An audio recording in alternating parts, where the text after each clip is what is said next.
সম্প্রতি যুক্তরাষ্ট্রের নির্মাতা সংস্থা আলেফ অ্যারোনটিক্স এমন এক ধরনের উড়ন্ত গাড়ির ভিডিও প্রকাশ করেছে যা বৈজ্ঞানিক কল্পকাহিনীকে বাস্তবে রূপ দিয়েছে।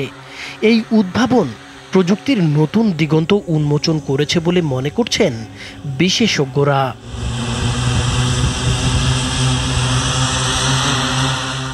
ভিডিওতে দেখা যায় একটি বৈদ্যুতিক গাড়ি চলন্ত অবস্থায় হঠাৎ বাতাসে উঠে গিয়ে অন্য যানবাহনের ওপর দিয়ে উড়ে যেতে সক্ষম হয়েছে।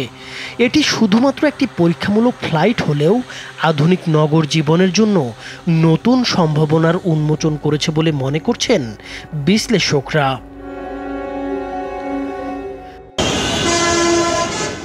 আধুনিক নগর জীবনে যানজট একটি মারাত্মক সমস্যা।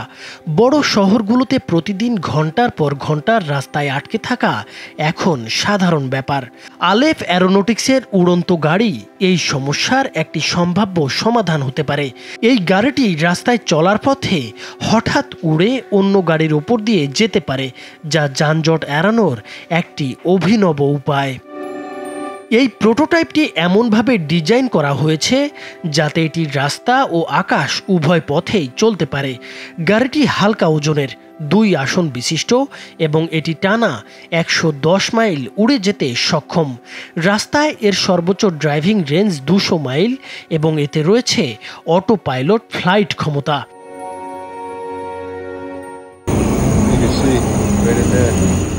এতে 8টি স্বাধীনভাবে ঘূর্ণায়মান রোটর ব্যবহৃত হয়েছে, যা উড্ডয়নের জন্য মূল চালিকা শক্তি হিসেবে কাজ করে। তবে রাস্তায় এর সর্বোচ্চ গতি প্রতি ঘন্টায় মাত্র 25 মাইল।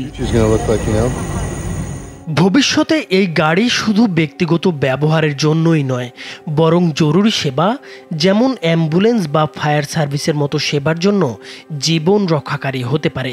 এছাড়া পণ্য পরিবহন এবং শহরের ট্রাফিক ব্যবস্থাপনায় গুরুত্বপূর্ণ ভূমিকা পালন করতে পারবে এই উড়ন্ত গাড়ি। তবে উড়ন্ত গাড়ি ব্যাপকভাবে ব্যবহারের জন্য এখনও বেশ কিছু চ্যালেঞ্জ রয়েছে। এর মধ্যে নিরাপত্তা ব্যবস্থা, বিমান চলাচল নীতি, অনুমোদন, ব্যাটারির স্থায়িত্ব এবং সাধারণ জনগণের জন্য এর দাম সামর্থ্যযোগ্য করা অন্যতম বড় বাধা। গাড়িটির মূল্য ধরা হয়েছে $3 লাখ।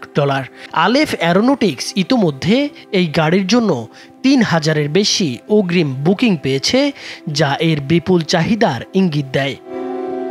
2035 সালের মধ্যে কোম্পানিটি বৃহৎ মডেল জেড সেডান চালু করার পরিকল্পনা করছে, যা আরও উন্নত বৈশিষ্ট্য সহ আসতে পারে।